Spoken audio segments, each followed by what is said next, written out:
Bom dia. Conta de energia elétrica mais barata, ANEEL aprova redução no valor das bandeiras tarifárias. Continua aumentando o número de casos de microcefalia no Maranhão. Com o problema de lixo acumulado, moradores temem o avanço da dengue em São José de Ribamar. E ainda, São Luís está entre as cidades mais violentas do mundo. Hoje é 27 de janeiro de 2016 e o Bom Dia Maranhão já está no ar.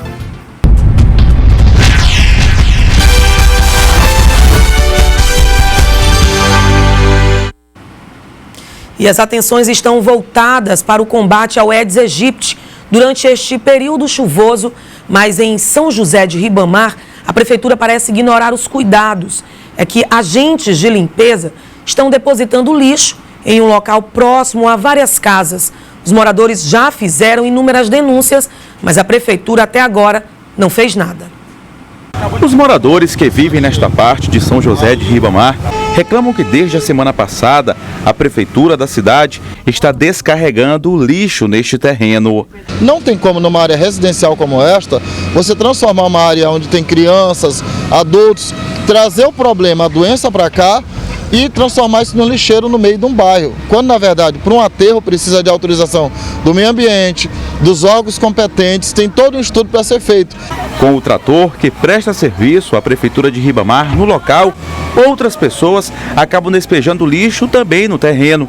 Resultado, as pilhas de sujeira já começam a aparecer. Nós não concordamos com esse lixo aqui, porque a gente aqui tem muito idosos, tem criança que já tem problema de saúde e esse lixo aqui só vem a prejudicar cada vez mais. Risco de doença. Risco de doença. O mau cheiro prejudica a comunidade. Quando chove, a situação fica ainda pior. A sujeira se espalha, além da falta de infraestrutura. Ruas sem pavimentação. Há preocupação também com o risco de doenças, principalmente por conta dos casos recentes de dengue, zika vírus e chikungunya. Porque isso aqui, quando chega no inverno, isso aqui fecha, aí a gente tem o maior cuidado de limpar, justamente para não virar um lixo. Aí vem a prefeitura e joga lixo. Aqui nesta parte de São José de Ribamar, no bairro Sítio do Apicum, tem outro grave problema que torna a situação ainda mais complicada para os moradores desta área. Aqui, segundo os moradores, não existe coleta de lixo. É um bairro pequeno que dava para recolher em 10 ou 15 minutos, mas não tem coleta de lixo. E a gente acha que a gente não pode voltar à idade da pedra, entendeu? Retroceder. Um funcionário da Prefeitura de São José de Ribamar esteve no local. Tentamos contato com ele, só que não quis passar muitos detalhes. Bom, esse lixão aí a gente está tirando lixo hoje. O secretário está lá na CEMOS, se quiser ir falar com ele lá. E olha só, nossa produção entrou em contato com a Prefeitura de São José de Ribamar, mas até agora não obteve resposta. Com relação ao lixo acumulado lá na cidade, logo depois que essa matéria foi exibida, os moradores também entraram em contato com a nossa produção e informaram que o lixo começou a ser recolhido. Que bom, né? E olha só, os casos de microcefalia no Maranhão continuam aumentando. Vamos ao vivo saber mais informações com o repórter Eduardo Ericeira. O Eduardo, atualiza pra gente quantos são os casos de microcefalia em todo o estado. Bom dia. Pois é, Eliane, notícia triste aqui para o estado do Maranhão, né? Infelizmente, os números de casos aí de microcefalia não param de crescer aqui no estado. A Secretaria Estadual de Saúde confirmou ontem que já são 119 casos de microcefalia aqui no Maranhão. A maioria dos casos aqui na capital São Luís. São 56 cidades que já foram confirmados casos de microcefalia. E como eu disse, a maioria dos casos aqui na capital São Luís, 39 casos ao todo. Outro detalhe importante, segundo aí ainda o relatório divulgado pela Secretaria Estadual de Saúde, 44 mães que tiveram aí filhos com essa doença, com problema de microcefalia, elas apresentaram sintomas de zika vírus, o que também é preocupante e informa aí que tem relação sim com essa doença. E apenas um óbito foi confirmado, infelizmente também uma notícia triste, uma morte foi confirmada ocasionada pela doença, pela microcefalia, no município de São José de Ribamar, aqui na região metropolitana. Eliane. Com o aumento da dengue, né? A gente observa aí nas imagens que o tempo segue nublado. Como é que está a movimentação nesse momento aí na Avenida Beira-Mar, Eduardo?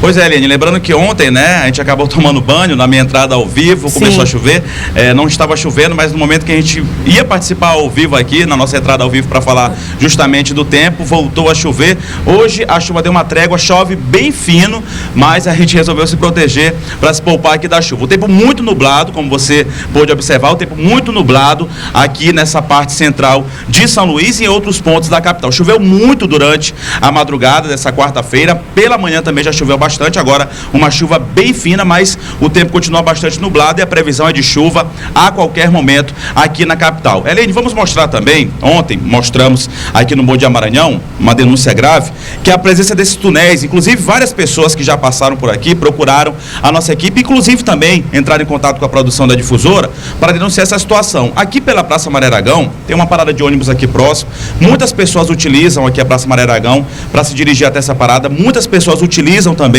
esse ponto, que é um cartão postal de São Luís, importante cartão postal de São Luís, para fazer uma caminhada, para fazer alguma atividade física, mas tem a presença desses túneis e por conta disso muitas pessoas deixaram de fazer essa atividade física, inclusive passar aqui pela Praça Maria Aragão.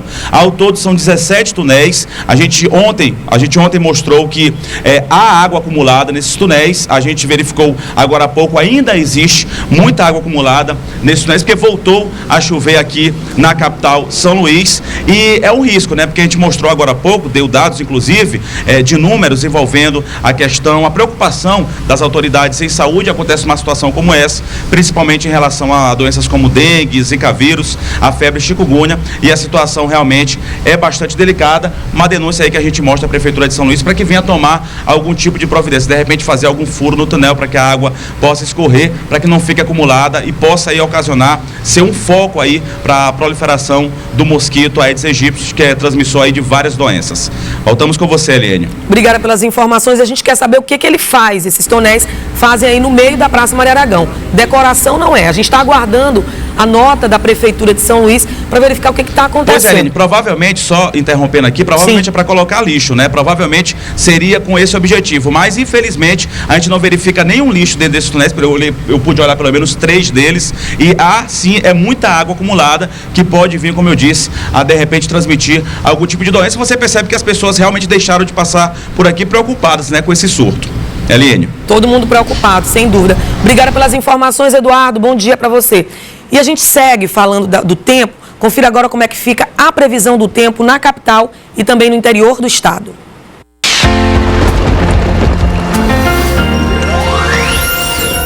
Tempo nublado com chuva forte no centro-sul do Maranhão. No litoral faz pouco sol e chove a qualquer hora do dia. Nas demais áreas, a chuva será rápida e passageira. Em Imperatriz, nessa quarta, a máxima fica em 38 graus e a mínima em 23. No topo do mapa, em Alcântara, a máxima é de 32, com mínima de 24 graus. Na capital, São Luís, a máxima fica em 32 e a mínima é de 24 graus.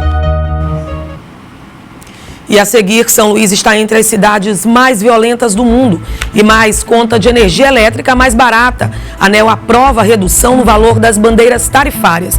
Agora são 7h42. Imagens ao vivo da Avenida Beira-Mar, em São Luís.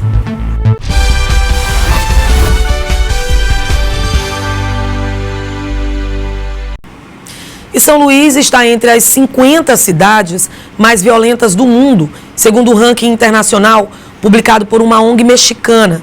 A lista leva em conta o número de homicídios de 2015.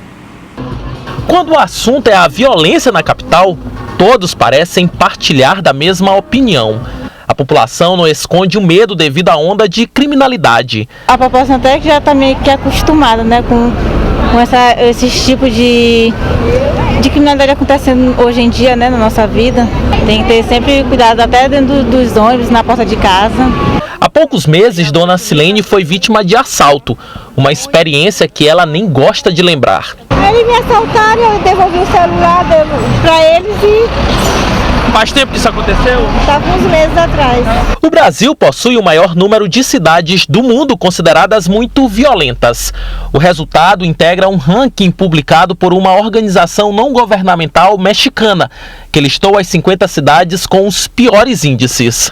Os números se referem ao ano de 2015 e se baseiam no quantitativo de homicídios praticados nessas cidades.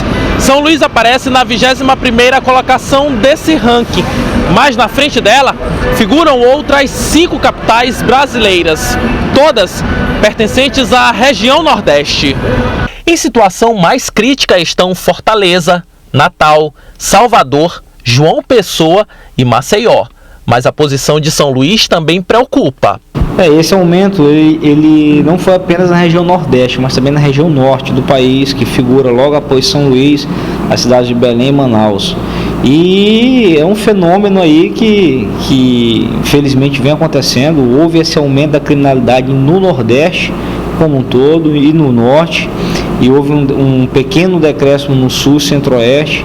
Então, as secretarias de segurança pública desses estados estão atentas a isso. Existem os encontros nacionais de secretários de segurança. Esses assuntos certamente são debatidos. A Superintendência de Polícia Civil da capital está atenta acompanhando diariamente esse diagnóstico do quantitativo de crimes, e estamos trabalhando para reduzi-lo. E olha só, para falar sobre esse aumento no número de homicídios, eu converso agora com o pesquisador em segurança pública e educação prisional e também historiador Paulo Henrique Matos de Jesus. Bom dia, Paulo Henrique, seja bem-vindo mais uma vez ao Bom Dia Maranhão. E a gente conversava antes da entrevista, e aí eu queria que você falou, inclusive, que esses números eles já foram piores, né? A situação é ruim, mas ela já foi pior. E aí eu começo te perguntando o que causa tanta violência, o Paulo Henrique? No ranking do ano passado, o Maranhão ocupava a 10ª posição entre as cidades mais violentas do mundo. Sim. E esse ano o Maranhão ocupa a 21ª posição. Já houve uma pequena melhora. Mas a questão social ainda está no topo dos problemas, ainda está no topo da lista dos problemas. As desigualdades, a concentração de renda, a péssima qualidade do sistema público de educação maranhense, do sistema público de saúde, tudo isso pode ser colocado no topo da lista das causas que levam as pessoas a entrarem para o mundo do crime.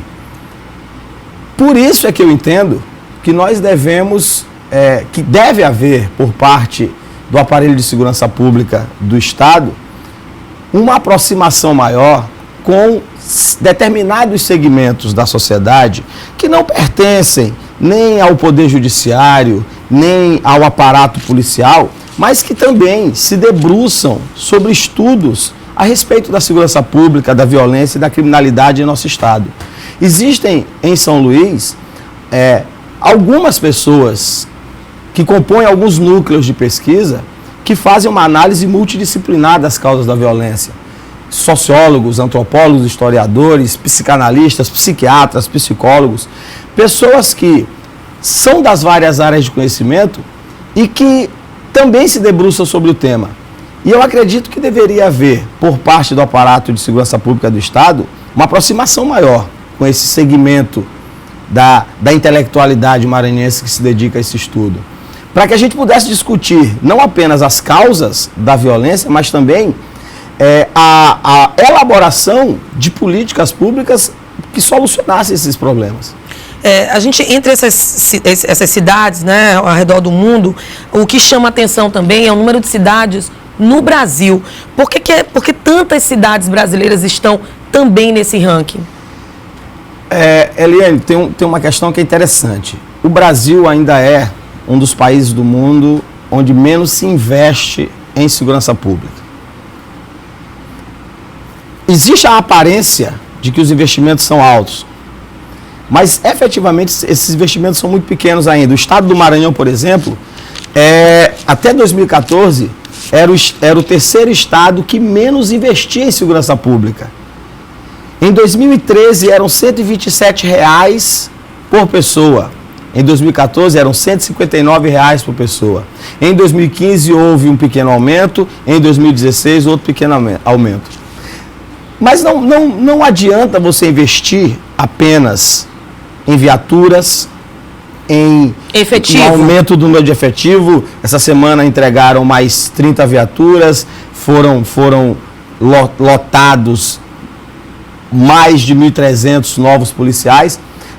Você vê que a Polícia Militar, a Polícia Civil, o Corpo de Bombeiros estão tentando fazer operações conjuntas, mas só esse tipo de operação repressiva não é suficiente para você diminuir os números, os altos índices de violência no Maranhão. Como eu disse, é preciso que você invista, é preciso que o Estado invista também em tecnologia, invista em inteligência. É necessário que haja operações conjuntas interestaduais, operações conjuntas do aparelho de segurança pública do Estado com o aparelho de segurança pública federal. Essas já seriam algumas medidas, então, para tentar diminuir esse número de homicídios? A tecnologia, hoje, você não faz segurança pública sem tecnologia, sem investir em inteligência. No Estado do Maranhão, ainda é muito incipiente a utilização de tecnologia e o uso das ferramentas dos serviços de inteligência. E como eu disse no começo, é importante, porque na maioria dos países europeus, se não em todos, já há o uso de análises científicas acerca da segurança pública e da criminalidade. Uma análise que vai para além da questão jurídica e para além da questão meramente policialesca.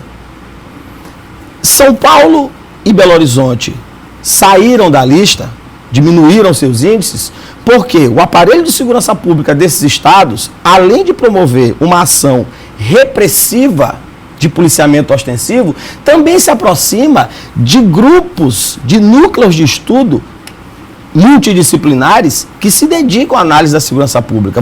É impossível hoje em dia você fazer segurança pública só com polícia na rua, só com o serviço, só com o serviço técnico das polícias. Existem, você tem que entender as causas estruturais da violência. Mas essa seria uma medida a médio ou longo prazo?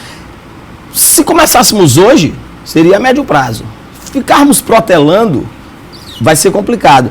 Por quê? Eu não sei qual é o problema da Polícia Militar do Maranhão, do aparelho de segurança pública do Maranhão, que entende esses núcleos de pesquisa como inimigos, como obstáculos, ou esses grupos acabam sendo vistos como meros curiosos da segurança pública. Não são curiosos, são profissionais das diversas áreas que se dedicam ao estudo, profissionais que têm a contribuir. Mas esses profissionais são sempre rejeitados quando apresentam propostas, são sempre rejeitados pelas esferas públicas de segurança. Esse é que é o grande problema.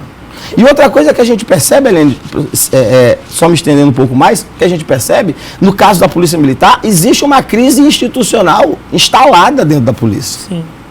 Essas constantes mudanças de comando. Ora você tem um comando que é teoricamente considerado mais voltado para o trabalho de inteligência, para o trabalho de monitoramento. Ora você tem um comando que é mais operacional, ostensivo, repreensivo. Então, isso acaba provocando por parte da tropa insatisfação. E fragilizando. Fragiliza. A tropa não é ouvida. Uma coisa interessante que a gente vem acompanhando na Polícia Militar do Maranhão, por exemplo, é que muitos praças, soldados, cabos e sargentos, possuem formação acadêmica. Muitos são mestres. Muitos são estudiosos da segurança pública, mas eles são mal vistos por uma parte do oficialato da PM. Então a gente vê que há esse atrito dentro da própria Polícia Militar. Então isso também complica a melhoria da situação da segurança pública no Maranhão. E ainda tem outra problemática também das facções, né? Isso ainda também acaba aumentando esse número de homicídios. Pois é, o ano passado, a 10ª colocação do Maranhão, em muito se devia ao alto índice de homicídios cometidos dentro do presídio. Esse ano, segundo dados da Comissão Maranhense de Direitos Humanos, parece que houve a separação dentro do presídio entre essas facções e o número de homicídios diminuiu. Essa separação, não sei até que ponto, não quero entrar nessa seara, mas eu não sei até que ponto essa separação foi produto de um acordo ou foi produto de uma iniciativa da inteligência da CEJAP, mas ela contribui muito para a diminuição dos índices de homicídio no Maranhão e para que o Maranhão caísse no ranking. Ok, eu vou para um rápido intervalo, daqui a pouco a gente volta. 7h55, eu volto já.